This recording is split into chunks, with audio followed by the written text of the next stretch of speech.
Bismillahirrahmanirrahim. Assalamualaikum warahmatullahi wabarakatuh. Alhamdulillah, wassalatu wassalamu ala Rasulillah wa ala alihi wa sahbihi wa wala amma ba'd. Kita masih di hari-hari dan bulan suci Ramadan yang penuh berkah ini. Insya Allah kita akan melanjutkan pada kesempatan hari ini tentang mustahabbat atau sunan daripada puasa bulan suci Ramadan.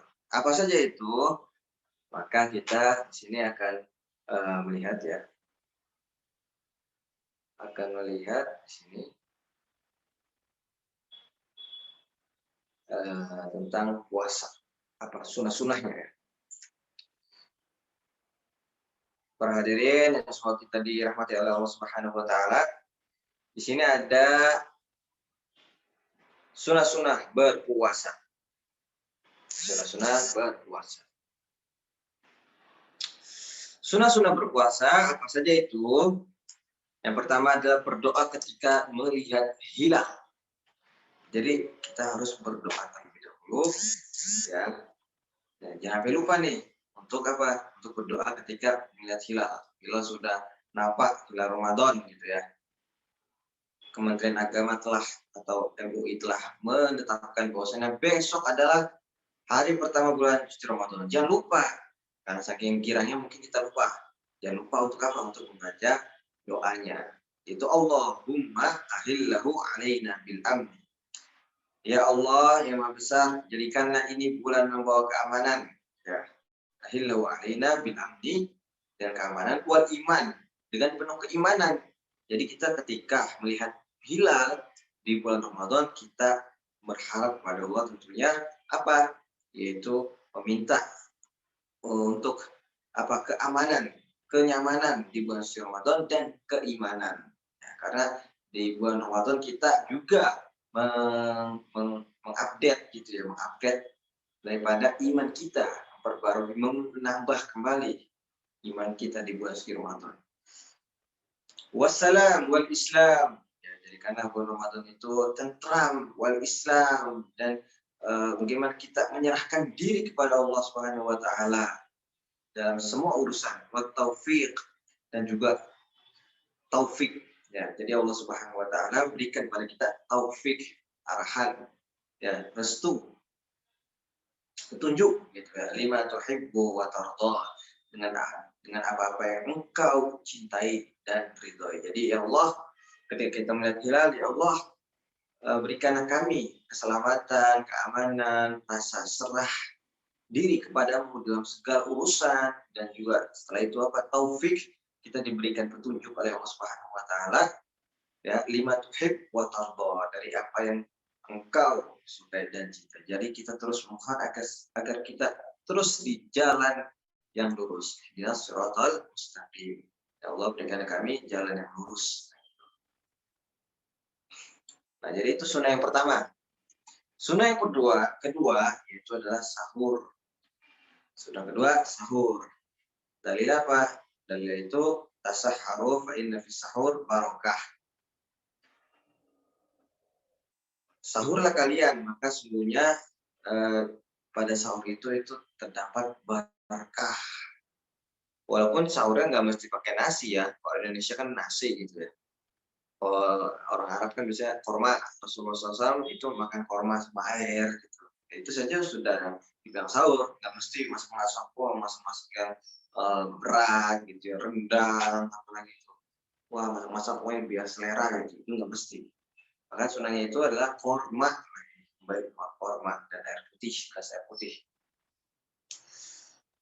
Kemudian selanjutnya, setelah kita sahur tadi, ya, tasahharu fa inna fis sahur ya barokah.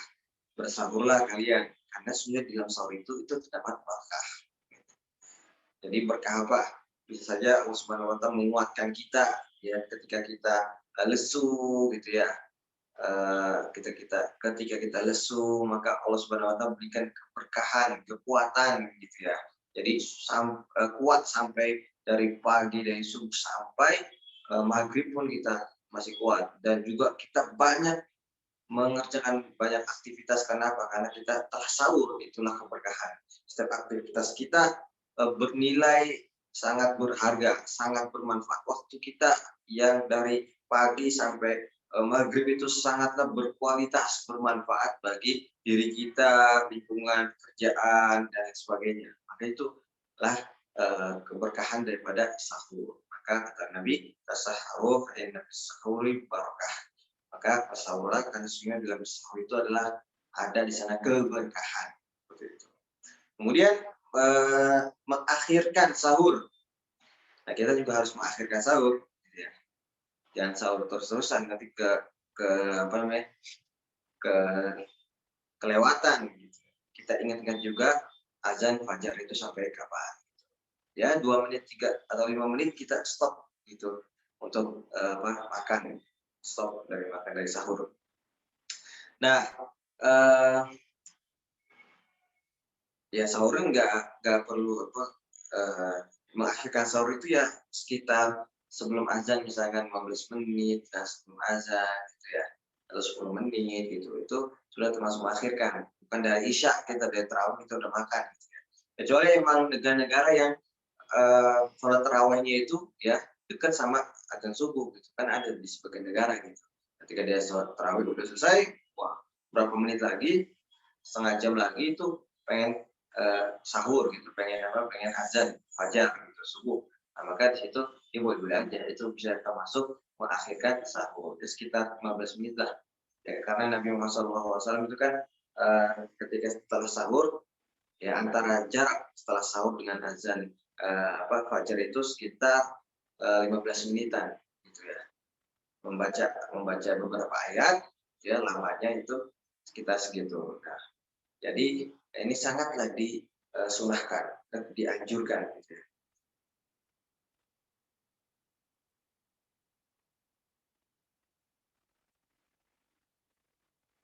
Walaupun tidak dilarang ya setelah sahur jam 12 malam waktu Indonesia misalnya apa-apa. Tapi ketika menjelang fajar itu sangatlah dianjurkan 10 menit atau 15 menit ya kita sudah berhenti gitu ya. Itu disunahkan oleh Rasulullah SAW.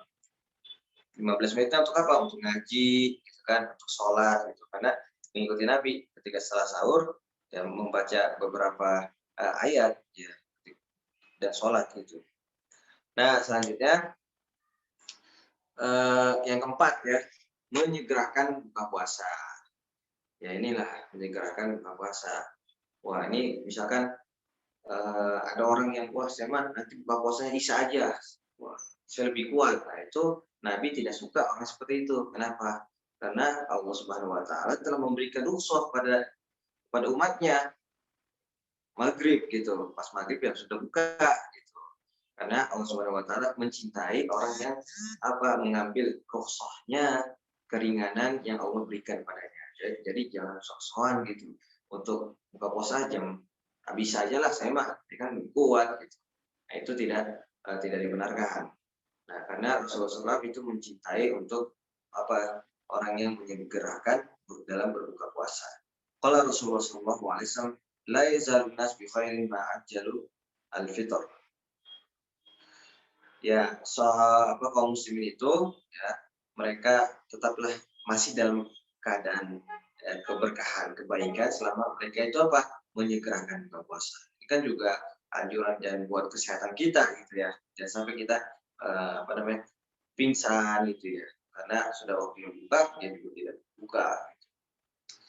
Nah, itulah 4 poin ya yang kita bahas pada kesempatan ini. Dan insya Allah kesempatan selanjutnya akan kita bahas beberapa poin juga. Semoga tidak ada halangan dan semoga kajian ini bermanfaat dan terus konsisten dan tentunya mendatangkan keberkahan bagi kita, bertadabbur, bermudzakarah, mudarasah yang dinilai sebagai ibadah.